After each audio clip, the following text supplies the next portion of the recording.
In the middle of the night, expert hitman John Renshaw drives to the location of his next victim, parking outside the toy factory to do some surveillance.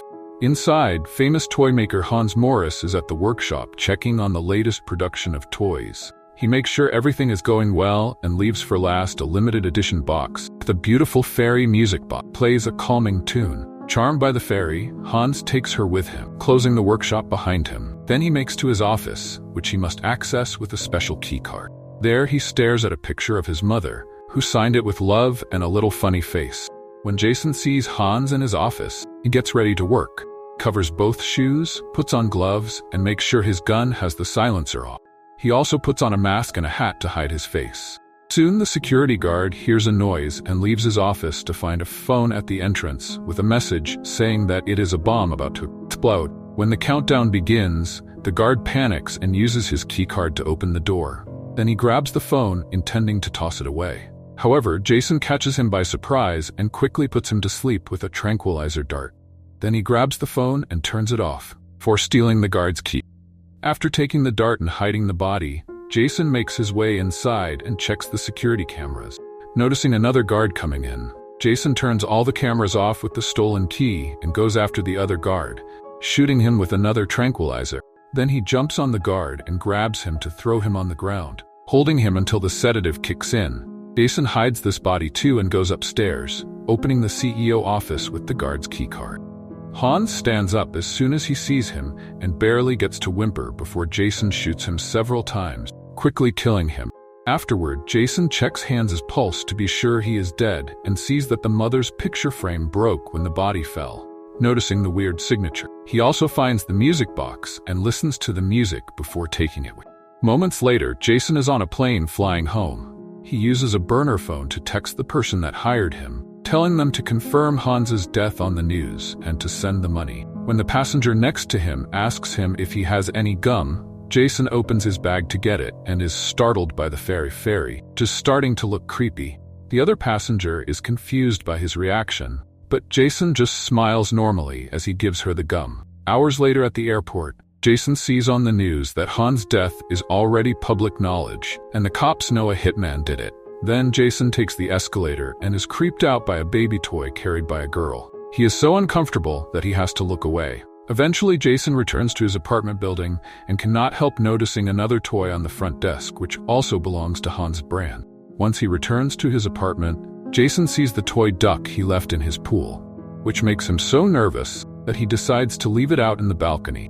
After taking a shower, Jason gets the fairy music box from his bag and puts it in the glass cabinet where he keeps a memento of every person he has killed. Then he checks his computer and sees his payment has been wired. There is also another job ready for him in London. First, Jason decides to take a nap. In the evening, Jason wakes up to the sound of the doorbell and he checks the security camera to see the receptionist dropping a package at his door. Jason brings it in and notices there is no sender information. However, he notices the same little face he saw in the picture of Hans's mother.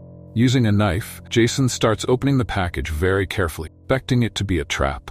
After slowly cutting the paper, he is surprised to find a box of toy soldiers that includes their weapons and even vehicle. The brand logo indicates this is from Hans' factory, and there is a sticker announcing a bonus surprise. Once again, moving very carefully, Jason opens the box just a bit and uses a flashlight to make sure it is not a bomb. Then he fully opens the box and confirms they are just a bunch of toys. Confused, Jason takes another look at the paper to look at the little face and stays suspicious. So he takes a closer look at a soldier too. However, he sees nothing strange about it, so he drops it and goes to his bar to get a soda can. Suddenly, Jason hears a noise and sees that the toy box has fallen off the counter. Getting nervous again, Jason stares at it for a moment before checking the other side of the counter for any funny business. There is nothing there, so he comes to the box again and is shocked to find it empty. At that moment, the curtains rattle and Jason rushes to look behind them. But once again, he finds nothing. Then a lamp goes off on its own, and when Jason goes to check on it, he discovers the plug cable has been cut off. Next, he sees a light going off in the kitchen too.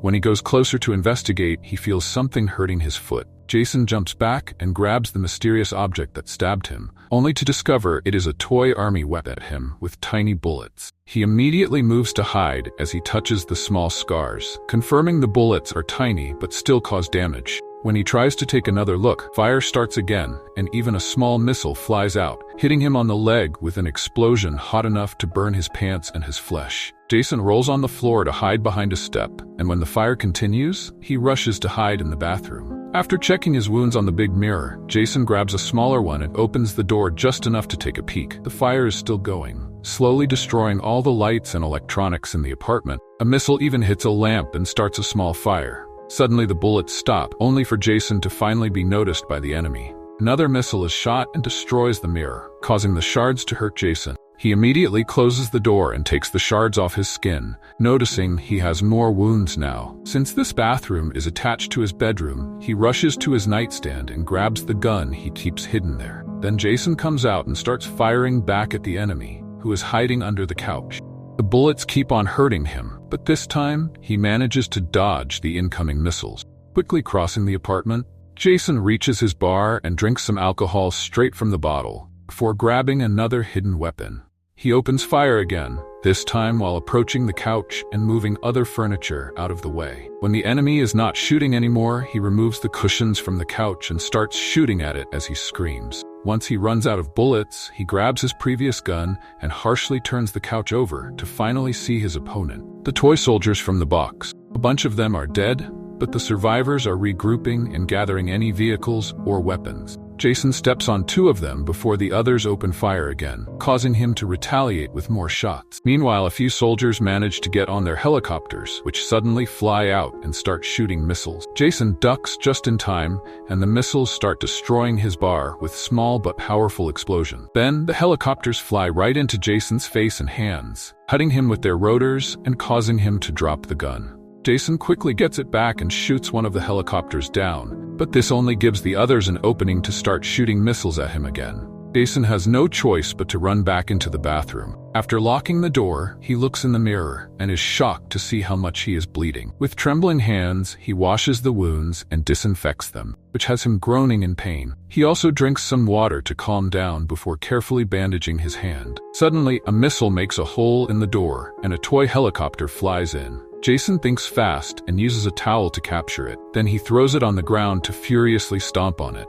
At that moment, another helicopter comes in and shoots a missile, but the explosion is not enough to stop Jason. He grabs his gun and opens fire, causing the helicopter to fly out of the bathroom. Jason makes sure the helicopter is not outside the door. Then he retrieves the towel and tosses the broken toys into the toilet, or flushing them. Now he can use the towel to cover the hole in the door. Hearing noises inside the toilet, Jason flushes it again. However, the rattling continues. He hits the lid to no avail, so next he grabs the hairdryer and throws it in the toilet too. The resulting short circuit kills the soldiers, but also kills the lights in the bathroom. Not knowing what else to do, Jason sits down and waits. He finds some needle and thread, so he uses them to stitch the cut on his leg. After drinking some water, he notices a bug spray fell from the cabinet and puts it in his pocket as an extra weapon. At that moment, he sees something moving by the door and he gets ready to shoot, only to see a piece of paper being pushed in.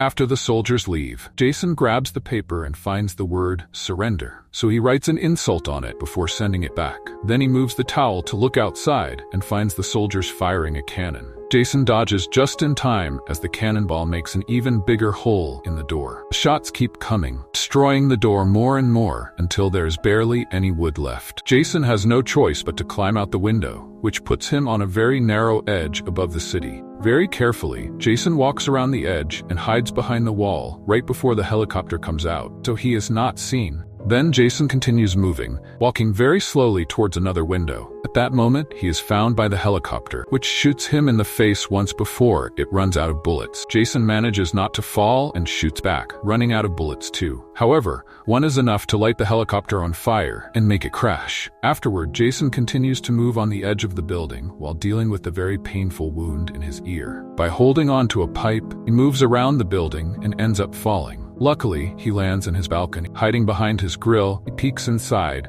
and sees the soldiers regrouping to make a new plan with their last cannon. Trying to think of something, Jason looks at the grill and finds the duck, a lighter, and an extinguisher. Seconds later, the duck appears swimming on the pool. The soldiers approach it to investigate, which leaves the door area free for Jason to come inside.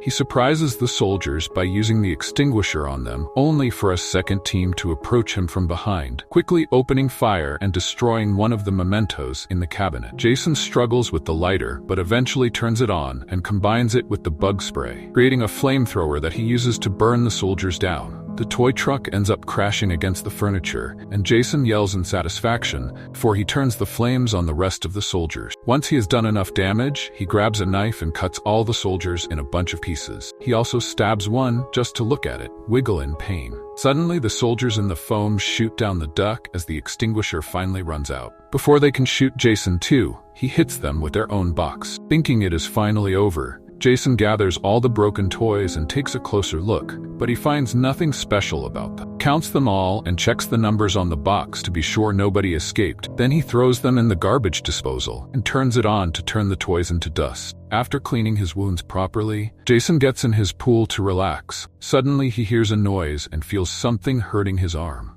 He immediately gets out of the pool and looks at the water, but he sees nothing strange. The cut on his wrist is quite deep, so Jason wraps a towel around it before moving to hide in his bedroom. There, he tries to stitch the wound. However, his hands are shaking so badly that he cannot even thread the needle. In the end, Jason just bandages the new wound and gets dressed before coming out. Always keeping an eye on his surroundings, he grabs the magnet with the emergency numbers from his fridge and starts walking backwards to leave the apartment without being attacked by surprise. Jason presses the button in the elevator to get going, but still cannot relax because he hears something moving on the roof. The noise then starts moving, indicating something has gotten inside the elevator mechanism. Suddenly, there is a shot and the panel explodes, causing the lights to go out and the elevator to stop. Then the hatch on the ceiling opens, revealing one more soldier. This one is bigger and stronger than the others. As the soldier jumps inside, Jason tries to follow it with his puny flashlight. However, it moves too fast and starts cutting Jason's legs. It also jumps and adds a deep cut to his other arm, which Jason quickly covers with his belt to avoid bleeding out. When Jason turns around, he sees the soldier growling at him from the panel before it climbs out through the hatch. At that moment, two explosions happen on top of the elevator, making it shake.